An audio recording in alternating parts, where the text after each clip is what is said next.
السلام علیکم ورحمۃ اللہ وبرکاتہ۔ بسم اللہ الرحمن الرحیم۔ نجران کے عیسائیوں کا وفد 9 ہجری کو رسول اللہ کی خدمت میں حاضر ہوا۔ نجرانی وفد کے ایک رکن نے کہا، حضرت عیسیٰ تو اللہ تعالیٰ کے بیٹے ہیں، تم انہیں بندہ کیوں کہتے ہو؟ رسول اللہ نے ان کی ہر زاہ سرائی پرسکوت اختیار فرمایا۔ اسی دوران اللہ تعالیٰ نے ان کی مذمت میں سورہ مائدہ کی آیت نمبر 72-73 نازل فرمائیں، لیکن پھر بھی وہ بحث کرنے لگے۔ پھر انہوں نے پوچھا کہ آپ حضرت عیسیٰ کے بارے میں کیا کہتے ہیں، تاکہ ہم اپنی قوم کے پاس واپس جا کر آپ کی رائے سے انہیں آگاہ کریں۔ حضور علیہ السلام نے فرمایا کہ اس سوال کے جواب کے لیے آج کا دن میرے پاس قیام کرو کہ میں تمہیں اس سوال کا جواب دوں۔ جب دوسرا دن ہوا تو اللہ تعالیٰ نے یہ آیت نازل فرمائی، جس کا ترجمہ ہے، بے شک مثال عیسیٰ علیہ السلام کی اللہ تعالیٰ کے نزدیک آدم علیہ السلام کی مانند ہے۔ بنایا اسے مٹی سے، پھر فرمایا اسے ہو جا تو وہ ہو گیا۔ اے سننے والے، یہ حقیقت کہ عیسیٰ انسان ہیں تیرے رب کی طرف سے بیان کی گئی ہے، پس تو نہ ہو جا شک کرنے والوں سے۔ لیکن ناظرین، اس کے باوجود وہ اپنی ضد پر اڑے رہے، تو اللہ تعالیٰ نے اپنے محبوب کو حکم دیا کہ ان عقل کے اندھوں کو مبلغ کا چیلنج دیں۔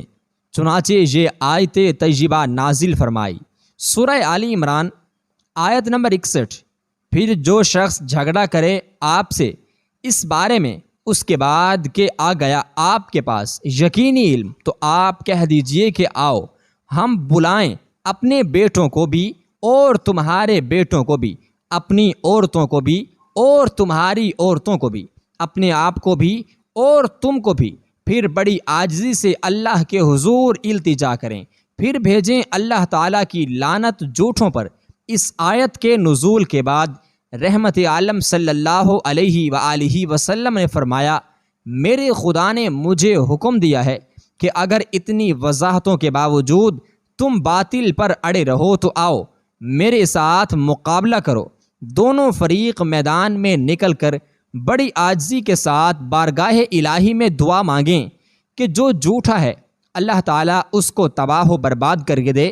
یہ سن کر وہ بولے، ہمیں اس معاملے میں بڑی غور و فکر کرنے کی مہلت دیجیے۔ حضور صلی اللہ علیہ وسلم نے مہلت عطا فرمائی۔ وہ خلوت میں مشورہ کرنے کے لیے جمع ہوئے۔ ان میں سے بعض نے مشورہ دیا کہ تم خوب جانتے ہو کہ یہ اللہ کے رسول ہیں، اور جب کوئی قوم اللہ کے رسول سے مقابلہ کرتی ہے تو اس کو تباہ و برباد کر دیا جاتا ہے۔ ان میں سے کوئی ایک فرد باقی نہیں رہتا۔ تمہاری بہتری اسی میں ہے کہ بیجا ضد ترک کر اور ان پر ایمان لاؤ، اور اگر تم اپنے مذہب کو کسی قیمت پر چھوڑنے کے لیے تیار نہیں تو پھر ان سے صلح کرو اور اپنے وطن کو واپس لوٹ جاؤ۔ دوسرے روز صبح سویرے خداوند ذوالجلال کے نبی برحق محمد صلی اللہ علیہ وآلہ وسلم تشریف لائے۔ حضور کے ہمراہ حسنین کریمین، ان کی والدہ محترمہ حضرت خاتون جنت اسد اللہ الغالب علی بن ابی طالب رضوان اللہ علیہم جیسی برگزیدہ ہستیاں تھیں۔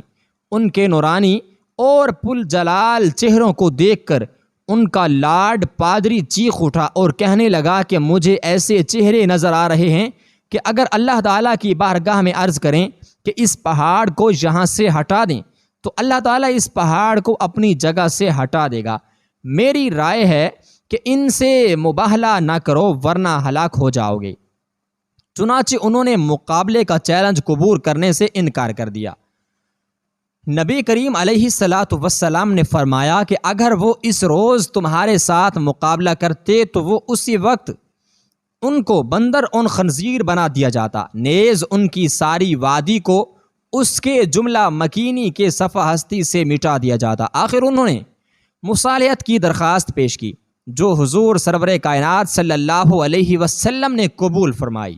اہل نجران نے بطور جزیہ 1000 جوڑے پوشاک ماہ سفر میں اور 1000 جوڑے پوشاک ماہ رجب میں کچھ مقدار چاندی ادا کرنے کا وعدہ کیا۔ سرکار دو عالم صلی اللہ علیہ وسلم نے صلح نامہ لکھ کر انہیں دے دیا۔